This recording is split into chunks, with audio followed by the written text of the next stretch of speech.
Cauterpillers.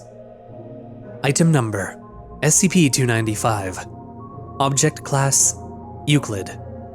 Special Containment Procedures. SCP-295 is to be contained within a 50-meter by 50-meter concrete room, with all surfaces coated with flame-retardant material.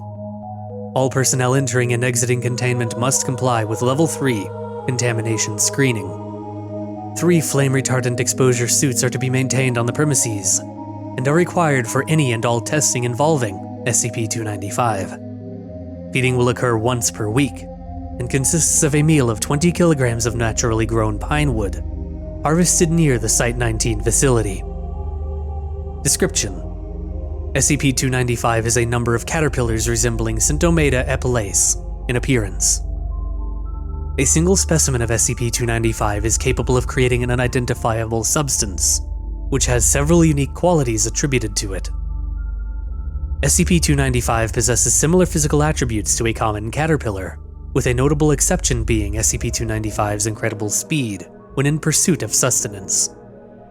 When flammable material is introduced into SCP-295's environment, it will quickly move to attempt to consume it. The substance produced by SCP-295, hereby known as SCP-295-1, is a viscous fluid that possesses natural bioluminescence of variable intensity, averaging at approximately 150,000 lumens. The intensity fades over time, but sufficient heat is capable of renewing its incandescence. However, the danger lies in its other quality, which is its ability to cause violent combustion in any flammable object it comes in contact with.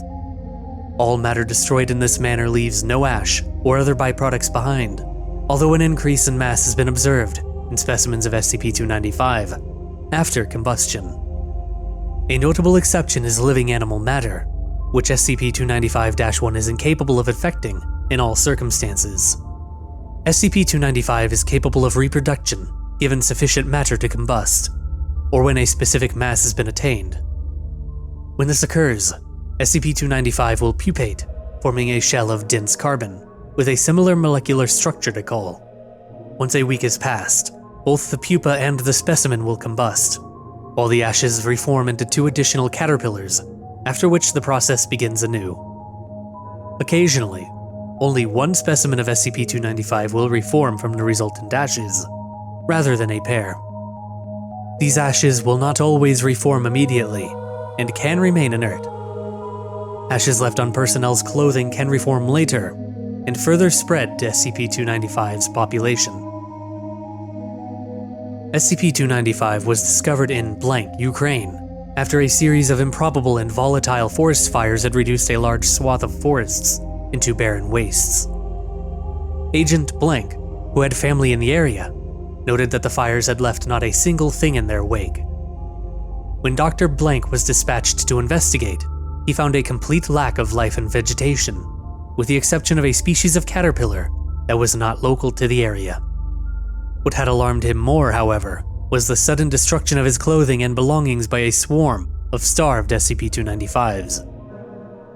After several attempts, and more than a few changes of clothing, SCP-295 was brought to Site-19 and safely contained.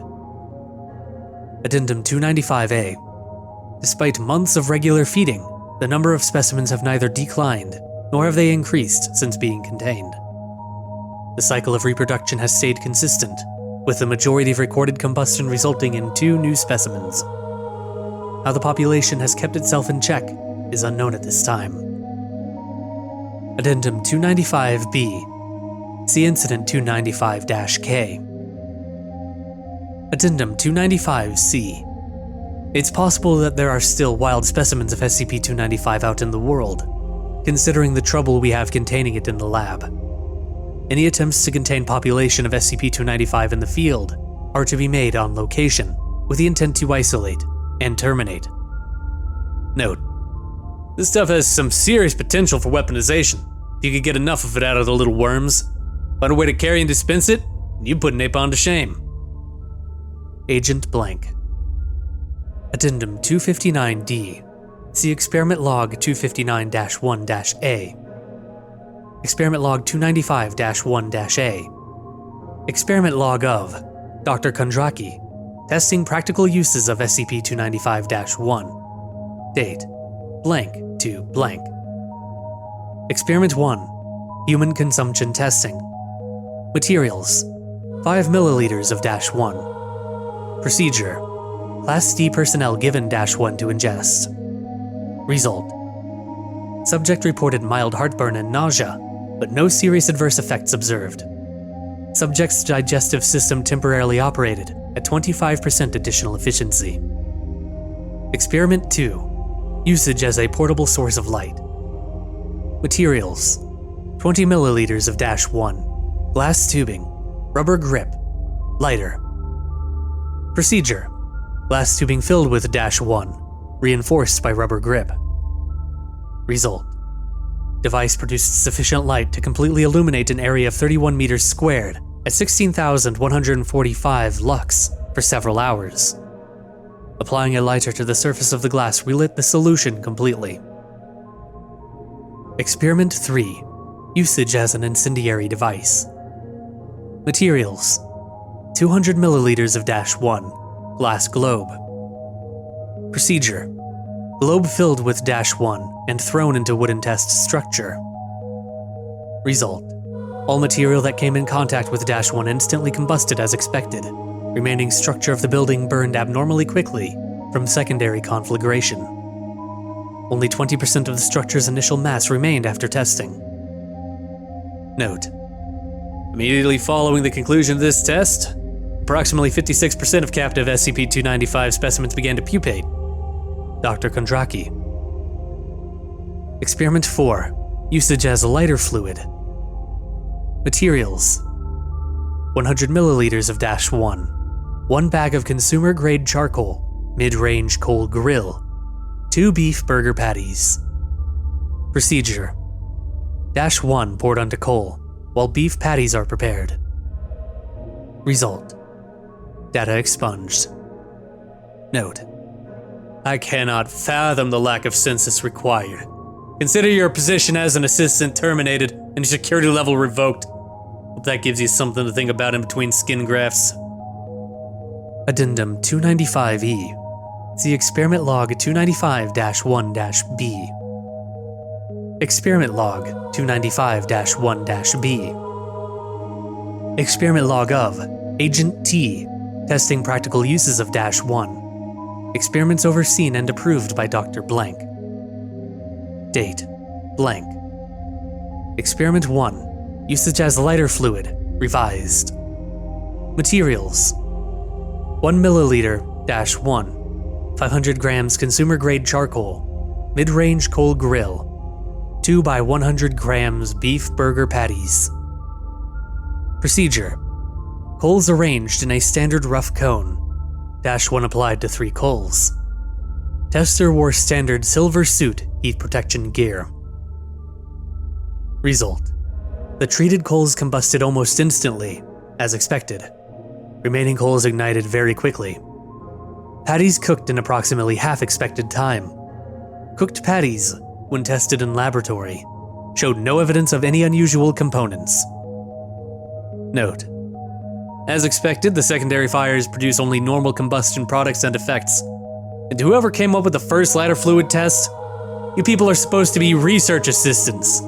Perhaps next time you should do some research when you design a test. Dr. Kondraki let you off easy. Agent T.